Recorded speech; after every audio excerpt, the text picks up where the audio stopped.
নমস্কার, ধন্যবাদ সকলকে এবং শুভ সকাল। আজকে আমরা একটা বিষয়ে আপনাদেরকে অবগত করতে এসেছি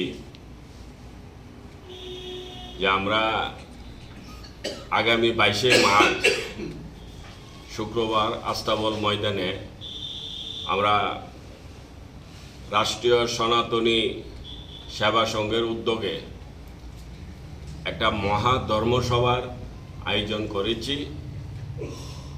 তো তার সাথে আবার আরেকটি আমরা সনাতনী কাজ করছি, যেটা আমাদের এই নর্থ ইস্টে এখনো হয়নি। সহস্র কণ্ঠে গীতা পাঠ, যেটা আপনারা শুনেছেন লাখো কণ্ঠে, কিন্তু আমাদের এই ত্রিপুরা রাজ্যের পপুলেশন এবং সব কিছু মিলে, স্ট্রেংথ মিলে আমাদের লাখো কণ্ঠে করা আমাদের দ্বারা সম্ভব না। তাই আমরা সহস্র কণ্ঠে আমরা করব বলে আমরা মনস্থ করেছি। তো এই বিষয়েই আপনাদের সাথে আজকে আমরা আপনাদের মাধ্যমে আমরা এই বার্তাটা সারা রাজ্যে আমরা জানাতে চাই যে আমাদের এই মহা ধর্মসভায় যাতে সবাই উপস্থিত থাকে। তো আজকের এই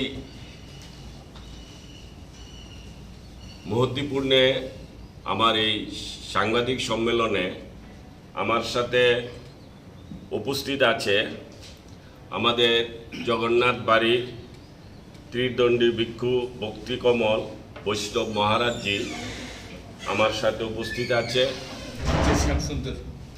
এবং বৈষ্ণব শ্যাম সুন্দরজি আছেন মহারাজজি আছেন, আমাদের রতিরঞ্জন সরকার মহাশয়, এবং আমাদের সবাই জানেন উনি ত্রিপুরা রাজ্যের একটা বিশিষ্ট কর্মের সাথে যুক্ত, আমাদের যেটাকে আমরা বলি RSS, সেটার উনি এ রাজ্যের পূর্ণ দায়িত্বে আছে সংঘচালক নামে, যেটা আমাদের সংঘের ভাষা। BK রায় অর্থাৎ বিমল কান্তি রায় মহাশয় সঙ্গে আছে আজকের এই অর্গানাইজেশনের সেক্রেটারি দুলাল সাহা এবং স্বপন দেব মহাশয়, আমি নিজেও আছি। এই রাষ্ট্রীয় সনাতনী সেবা সংঘের আমি হচ্ছি একজন পৃষ্ঠপোষক হিসেবে আমাকে রেখেছে। আজকে কিন্তু আমি এখানে উপাধ্যক্ষ হিসেবে আসিনি, আমি এসেছি যে অর্গানাইজেশন নিয়ে আমরা আগামী 22 তারিখ আমরা কর্মযজ্ঞে নেমেছি, সেটা একটু বার্তা দিতে এবং আপনাদের মাধ্যমে যেন সেটা সম্পূর্ণভাবে সবাই পেয়ে থাকে। আসলে এই কাজটা করা, এই দায়িত্বটা নেওয়া আমরা মনে করেছি এটা জরুরি, কারণ আমাদের বিশেষ করে নর্থ ইস্টের মধ্যে আমাদের যেটা সনাতন ধর্ম, যদিও আমরা ত্রিপুরা রাজ্যে সনাতন ধর্মীয় মানসিকতাই 80%-এর উপর, তারপরও বলবো যে আমাদের সনাতন ধর্মের প্রতি আমরা যারা নিজেদেরকে হিন্দুত্ব বলে আমরা নিজেদের পরিচিতি দেই, তৎসঙ্গে যে আমাদের আরও কিছু নিজের ধর্মের প্রতি আমাদের অনেক কিছু করতে হয়, সেটা আমাদের মধ্যে কিছুটা হলেও ঘাটতি আছে।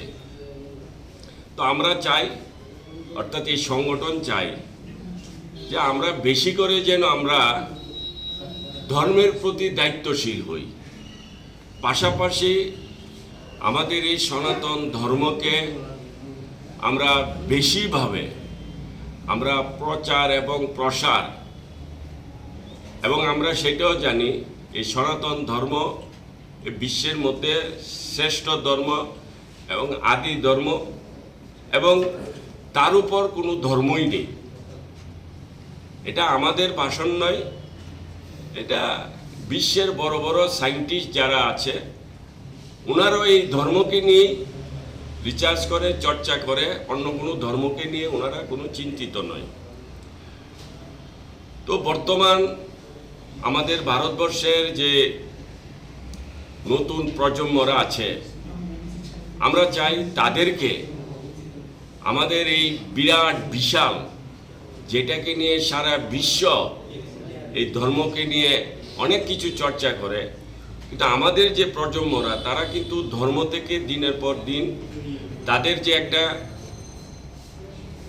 ধর্মকে নিয়ে একটা সময় দেওয়া, ধর্মকে একটু শিক্ষা নিয়ে নিজেকে ধর্মের সাথে যুক্ত রাখা, এই ঘাটতিটা যেন পূরণ হয়। তো সেই জন্যে আমরা বিশেষ করে কলেজের স্টুডেন্ট, স্কুলের স্টুডেন্ট, ইউনিভার্সিটির স্টুডেন্ট, তাদেরকে সামনে এনে তাদেরকে দিয়ে আমরা আমাদের যে সনাতন ধর্মের যে ভগবত গীতা, সেই গীতা তাদের মাধ্যমে আমরা শ্লোকস আমরা একটা বিরাট আকারে আমরা খোলা ময়দানে আমরা সেটা পাঠ করাবো।